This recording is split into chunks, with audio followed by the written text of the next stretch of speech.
GM કિચનમાં આપણું સ્વાગત છે। આજે આપણે ટેસ્ટી ભેળ બનાવશું। ભેળ બનાવવા માટે આપણે મમરા લઈ લીધા છે, પછી સવાણું લીધું છે, દાડમ લીધા છે, પછી સેવ છે પણ, સિંગના દાણા પણ છે, અને આ દાળ છે તીખી, આ લસણવાળી ચટણી છે, આ આંબલીની ચટણી છે, ટમાટા છે, અને આ છે કાંદા, અને પૌવા, મમરી, ભૂંગળા ઝીણા છે। આ બધી વસ્તુ આપણે આ ધાણા છે। હવે આપણે આ મમરા છે ને થોડાક હળદરવાળા કરી લઈશું। એને માટે થોડુંક પાણી તેલ નાખશું અને પછી થોડીક હળદર નાખશું। હળદર નાખીને થોડાક શેકાઈ જાય એ પ્રમાણે શેકશું।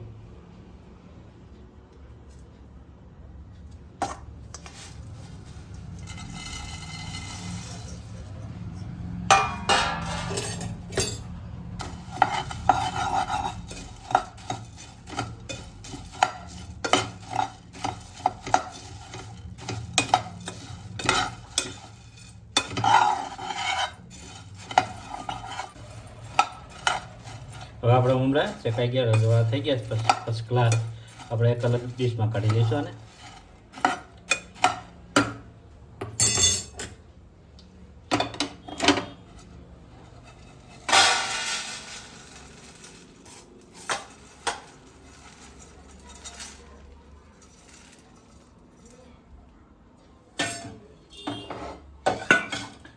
હવે આપણે સિંગ જરાક શેકી લઈશું તેલમાં।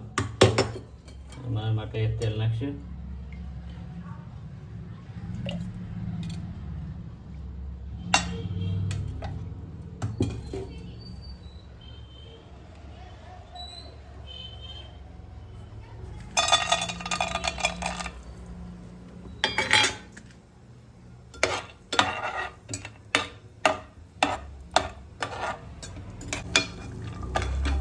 હવે આપણે સિંગ બધી શેકાઈ ગઈ છે, તૈયાર થઈ ગઈ છે, બહાર કાઢી લઈશું।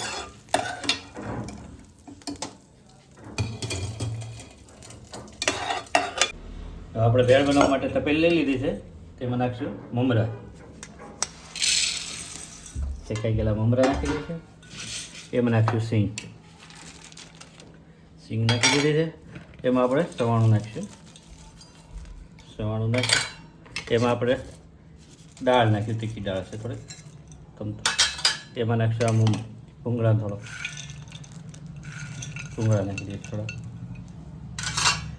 એમાં આપણે પૌવા છે, પૌવા થોડાક નાખી દઈશું।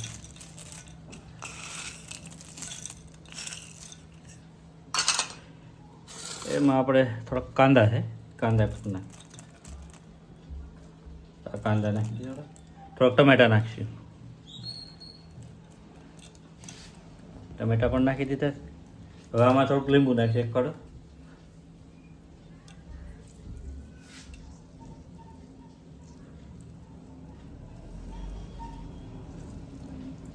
લીંબુ પણ નાખી દીધું છે।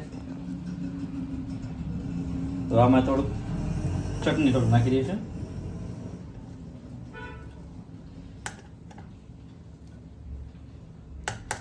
એમાં થોડુંક મીઠું નાખીશું સ્વાદ પ્રમાણે।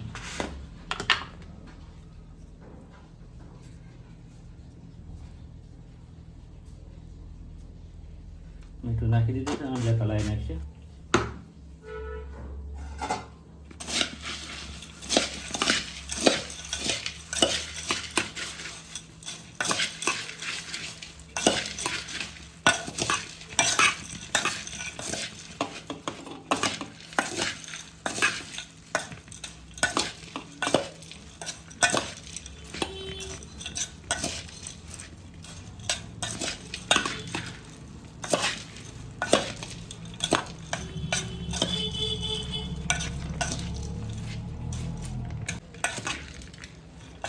હવે આપણે મિક્સ થઈ ગયું છે બધી ભેળ। હવે આમાં લસણની ચટણી નાખી દઈશું।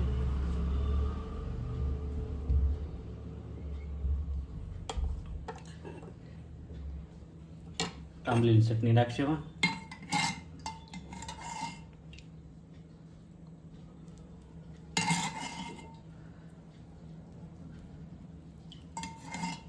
હવે આપણે અંદર હલાવી નાખીશું।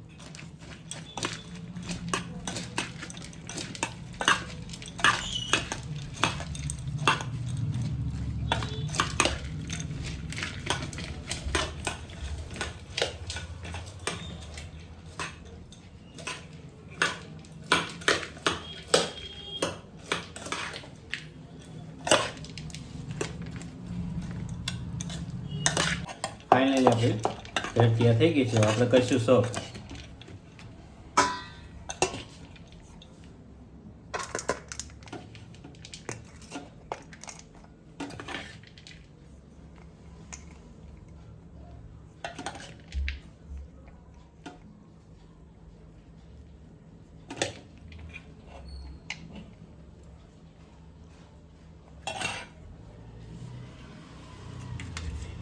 એની માથે દાડમ નાખીશું.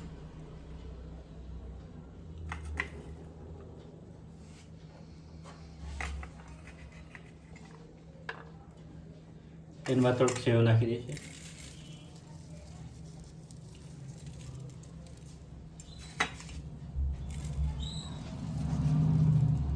એની માથે થોડુંક ધાણા નાખી દઈશું.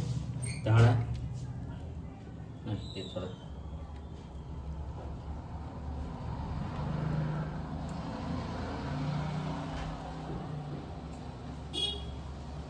ફાઇનલી આપણી ભેળ બની ગઈ છે કમ્પ્લીટ રેડી. હવે આપણે કરીશું ટેસ્ટ.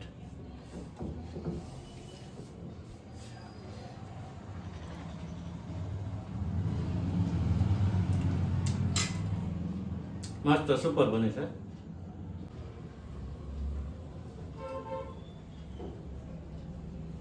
જો તમને અમારો વિડીયો પસંદ આવ્યો હોય તો લાઈક કરો, શેર કરો, કોમેન્ટ કરો અને સબસ્ક્રાઈબ કરો. ફરીથી મળીશું નવા વિડીયોમાં.